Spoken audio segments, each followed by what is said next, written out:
अमरावतीत अवैध वाळू वाहतुकीविरुद्ध पोलिसांची मोठी कारवाई समोर आली आहे।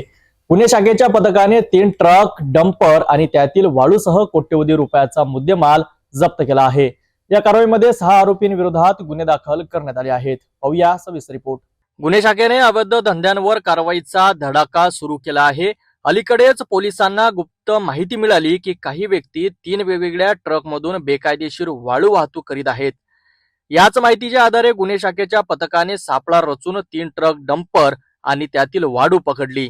या कारवाईत पोलिसांनी 3 ट्रक जप्त केले। यामध्ये ट्रक क्रमांक MS27 DT 8683, MS27 BX 7166 आणि MS28 BB 6066 असा समावेश आहे।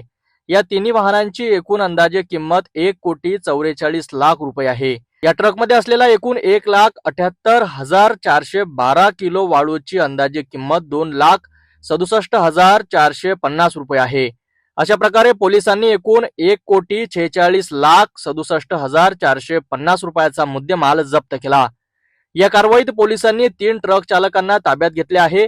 शेख शहजाद शेख मोहम्मद, शेख वकील शेख हबीब आणि गजेंद्र धनाजी युवनाते, याशिवाय वैभव रामदास बिजवे, मुद्दतसिन अहमद, निसार अहमद मंसूरी आणि अजय श्याम ढवळे हे 3 ट्रक मालक फरार आहेत।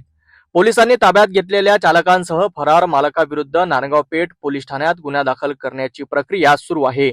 ही कारवाई अवैध वाळू वाहतुकीला आळा घालण्यासाठी एक महत्त्वाचे पाऊल मानले जात आहे। तर ही होती अमरावतीतील अवैध वाळू वाहतुकीवर झालेली मोठी कारवाई। पोलीस पुढील तपास करीत आहेत आणि फरार आरोपींचा शोध सुरू आहे। अशाच महत्त्वपूर्ण बातम्यांसाठी पाहत रहा सिटी न्यूज।